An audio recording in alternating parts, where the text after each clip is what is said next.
My name is Stephen O'Reilly Nugent. I'm a loan market mortgage broker, and today I'm here talking to Tegan. Tegan was one of our first home buyers in 2024, and what we're doing today is asking Tegan to share her story of what it was like for her coming into the market as a first home buyer and purchasing a first home. Thanks for joining me, Tegs. Thank you for having me. So yeah, as you know, we were talking before, and I'm really curious as to what that journey is like, that you know, you and other people like you go on when you're purchasing your first home. Obviously, it's, you know, being on my side of that process, it's practiced, right? I get to do this every day, so I understand why we're doing it and what we're doing. You know, and I can say after all these years, it's always just such a huge buzz helping people buy their first home. But I'm really curious as to what your experience was like, and I guess the journey that you went on. You know, what was it that finally got you to the point that you could say, hey, I'm gonna go and buy my first home? So,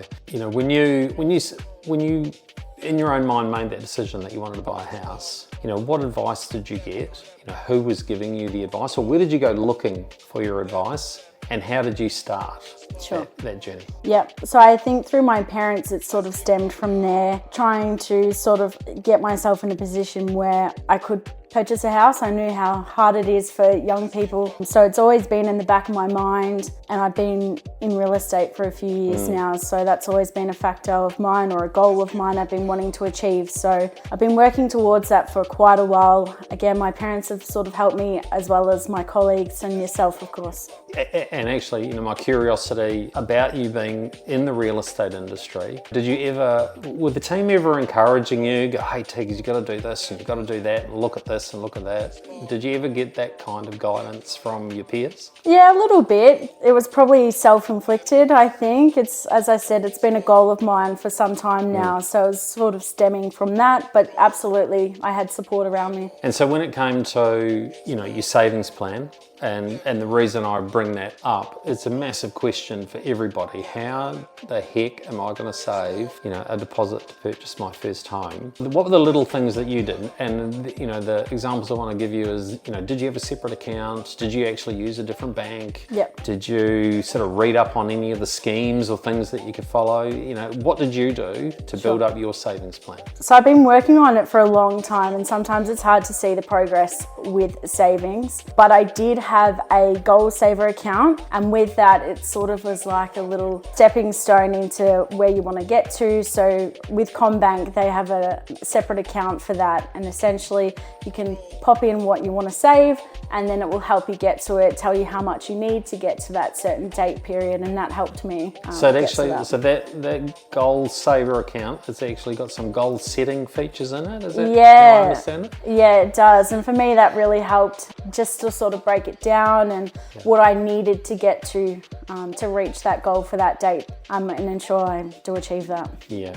Our experience is that, you know, if I said to you, listen, you need to save 30 grand. Yeah. Then you go, oh my God, how am I going to do that? But if you've got something in front of you that says, hey, if you put $15 or $50 or $100 away every week, this is where you should be at this point in time. Yeah, so that's really awesome. That's really awesome.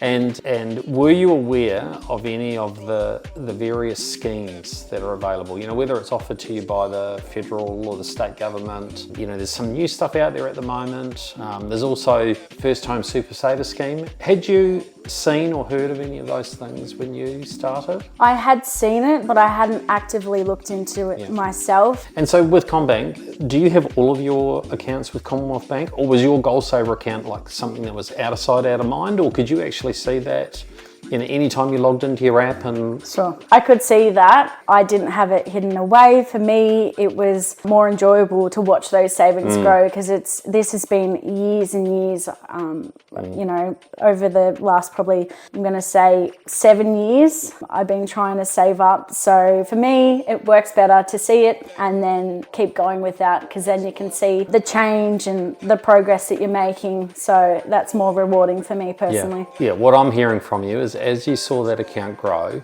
is a little bit self-fulfilling and motivating because you sure. could see that growth in the account. Yeah. And so did that push you to make any extra effort, or did you just stick to the program? It did push me, absolutely. Probably more so as it got towards the end where I could sort of get my pre-approval and knew it was sort of a factor for me that I can achieve this. It made me push even more just seeing that and watching it grow. Amazing. Okay, and so, you know, we've got to the point now where you're looking at your account and go, oh my goodness, I've got my deposit. You know, where to next? What was next? What did you do? Reached out to yourself, of course, because I had no idea what I was doing. I wasn't really sure where to go, what to ask. I've never done this before. It was all new to me. So once the pre-approval was there, it was just a matter of starting to look at places, and then it kind of all just happened. And as far as you know, how your feelings were, you know, when we started that loan application process and we put it into the system, you know, what were your feelings? Were they nervousness? Were they trepidation, excitement? Yeah, there was definitely some excitement there. And then putting in the first offer was pretty scary. And then a few times I was knocked back because I was doing it on my own, which made it a bit more tricky when couples were coming through, families, but just keep persisting and then eventually it happened. It lands, yeah. And again, you know, knowing that you're in the real estate industry and you've been there a while and there's people in sales and people in rentals, did you talk to them about how to negotiate? You know, did you seek any advice at all on how you might negotiate a purchase? A little bit, but not too much. I kind of just, kept trying. A little bit I asked a few of the sales agents, but not overly. Yeah, amazing. That's amazing. So yeah, you got to the point, you found the house, you're sitting in front of the real estate agent, there's a contract there in front of you. Yeah. Signing the contract, was that the easy part or the hard part? I would say it was probably a hard part because then it's sort of set in stone. It's, again, never been in this position before. 1 minute you're not a homeowner and then suddenly you're becoming one. It's pretty scary, but it's exciting. Yeah. So yeah, you bought the home, obviously made the big move, done some awesome renovations, and the house looks, you know, the place looks great. From our conversations, you know, working together as, you know, as client and mortgage broker, you know, our conversations were all around how do we set this up? Why do we do what we do? How can we repay extra? How are those questions beginning to settle in for you? Are you just going with what you've got in front of you at the moment, or are you now looking and beginning to ask those questions? I think that's amazing. You know, now you're a mortgage holder. You know, are you now beginning to, you know, ask questions of yourself, or look at what you've got in front of you and go, okay, well, how do I set goals around my mortgage payment, my property ownership? Yeah. You know, is that front of mind for you, or are you going with the flow, or, you know, where does it sit at the moment? I think it is sort of front of mind now. You can sort of set and forget, but you also want to try and pay off your mortgage as quickly as possible. So by doing things like setting up fortnightly payments, I'm finding is working really well for me because it ties in with my, when I get paid, an offset account, having that. I didn't even know what that was beforehand, but now I'm aware of that and how I can sort of find ways to save on interest. I think that's really helping, and I wouldn't have known that had it not have been for yourselves teaching me and showing me the ropes. Yeah, and so just thinking about that offset account, are you going on that same journey with your savings, that you're looking at your offset account and going, okay, now how can I build this? And yeah, for sure. Have you got a plan to build it? Have you got an incremental picture in your mind as to what you want to get to? Not so much a plan, just more so whatever I can save is great to add to that, and I'm happy with that at this stage. Yeah, the conversation for us, you know, as the mortgage broker is always about how do we, you know, that we're going to have the loan for. Yeah.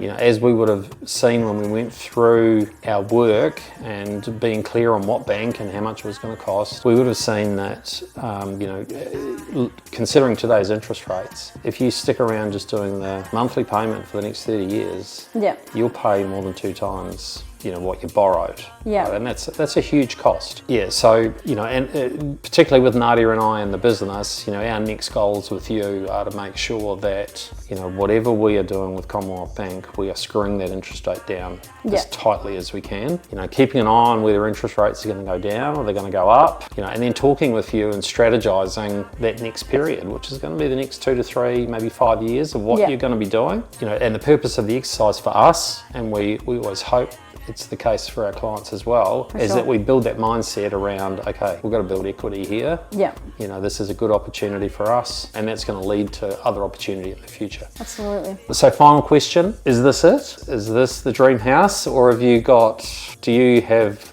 bigger dreams and bigger goals out there somewhere on the horizon? Yeah, definitely not it. I will work towards getting a bigger house eventually, but this is obviously a good stepping stone for me, and it's only going to get better. Yeah, and doing what you do, obviously looking after people that own investment properties. Yeah.